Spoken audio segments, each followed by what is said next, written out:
Okay, അപ്പോ നമ്മുടെ കൂടെ തന്നെ നേരെ ഇരുന്ന് എന്താണ് നമുക്ക് ഇന്നാണ് എനിക്ക് ഐഡിയ കിട്ടി ടോയ്സിനെ പറ്റി കാര്യമായ ഒരു ഗവേഷണത്തിന്റെ ആളല്ലേ. ഗവേഷണമല്ല, അതുകൊണ്ട് നമുക്ക് റിസർച്ച് ചെയ്ത് കാണിച്ചു തരാം കുറച്ച് സാധനം ഏതാ വേണ്ടെന്ന് പറഞ്ഞാൽ അത് ഓർഡർ ചെയ്യുന്നു, വരവ് തുടങ്ങുന്നു. സൂക്ഷിച്ച് ഉപയോഗിക്കണം.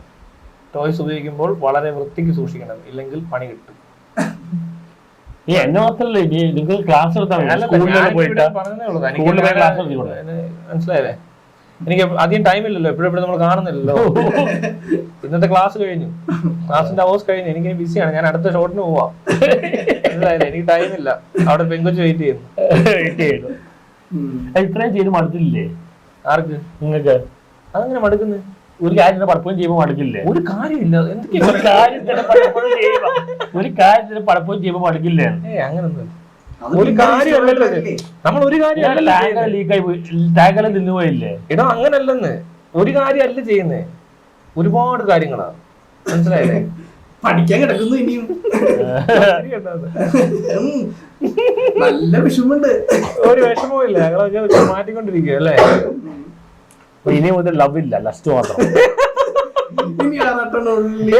ഒരു കാര്യം ഞാൻ പറയാം, ഈ ലസ്റ്റ് തോന്നിയെന്ന് പറഞ്ഞ് പോസ്റ്റ് ഇടരുത്.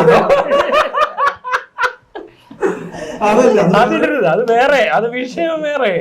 മനസ്സിലായി? അത് മറ്റേതുപോലെ ആയി പോകും. ഒരു കളി തരുമോ കേരള എന്ന് ചോദിക്കുന്ന പോലെ. അതിടരുത്. അതിട്ടാ പോയി തനിക്ക് പ്രശ്നമാവും. താൻ ചെയ്യേണ്ടത് ഇല്ല. ഇതറിയോ? പെരേര രജിസ്റ്റർ ചെയ്ത ആളാ.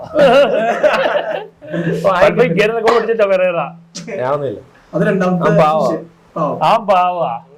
എടോ ലവ് ഓക്കെ കേട്ടോ, മറ്റേത് വേണ്ട. പോസ്റ്റഡ് അല്ലേ കേട്ടോ. ആരെങ്കിലും കണ്ടിട്ട് എനിക്ക് അങ്ങനെ തോന്നി, എനിക്ക് ഇങ്ങനെ വേണം, അത് കേസോ?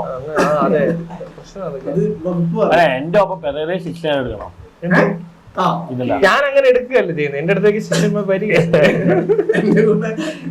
പഠിക്കാൻ താല്പര്യമുള്ളവർ വരും, അവരെ ഞാൻ ക്രിയകൾ പഠിപ്പിച്ചു. ഒരു കോളേജ് തുടങ്ങിയാൽ ബേസ് ചെയ്ത് കോളേജ് തുടങ്ങാം. ഓൺലൈൻ ആവശ്യമില്ലടോ, ഓൺലൈനിൽ തന്നെ ചെയ്യാവുന്നതേ ഉള്ളൂ. ഓൺലൈൻ കോഴ്സാണ്. ഇന്റർനാഷണൽ ലെവലിൽ നമുക്ക് എല്ലാവരും ഇവിടെ കൊണ്ടുവരാനൊന്നും പറ്റത്തില്ല. Global education. കാശ് എന്തിനാ? ഒരു മെയിൽ പ്ലസ് ടു തയ്യാറാണോ? മെയിൽ പ്ലസ് എന്തിനാ അതിന്റെ ആവശ്യം? ഓൾറെഡി ഉണ്ടല്ലോ. തനിക്ക് താല്പര്യമുണ്ടോ? എനിക്ക് താല്പര്യമില്ല. അതെന്താ? മോശം ജോബാണോ? എനിക്ക് പറഞ്ഞാൽ നിങ്ങളത്ര സ്റ്റാമിന ഇല്ലാന്ന്. ഇത് തനിക്ക് എങ്ങനെ അറിയാം? എനിക്കതാ ഒരാൾക്ക് സ്റ്റാമിന കൂടുതല, വേറെ സ്റ്റാമിന കുറവാണ്. എങ്ങനെ മനസ്സിലാക്കിയത്? എനിക്ക് എങ്ങനെ കാണിച്ചുകൊണ്ടാണോ? അപ്പൊ സ്റ്റാമിന വേണമെന്ന് തോന്നില്ല. സ്റ്റാമിനല്ലേ, എനിക്ക് ആർട്ട് ഓഫ് സെക്സ് അറിയില്ല. അറിയണം. ഇതിന് ആർട്ടൊക്കെ ഉണ്ടോ? ആർട്ട് ഓഫ് സെക്സ് കലയാണ്. ഇതൊരു കലയാണ്. കലയാണ്. അത് കായിക അഭ്യാസവും കലയും കൂടെ ചേർന്ന ഒരേ ഒരു ആക്ടിവിറ്റിയേ ഉള്ളൂ ഭൂമിയിൽ. രണ്ടും കൂടെ കൂട്ടിയ ഒരു പരിപാടിയില്ല. ഈ ആർട്ട് ഓഫ് ലിവിങ്ങിനെ പോലെ രവിശങ്കർ നടത്തുന്നില്ല ഇവിടെ ആർട്ട് ഓഫ് സെക്സ് എന്ന കോഴ്സ് ഒരുപാടുണ്ട് പഠിക്കാൻ. ഞാൻ അതിനെപ്പറ്റി ഇവിടെ ഉള്ളവർക്ക് അങ്ങനെ അറിയാൻ പറ്റുള്ളൂ.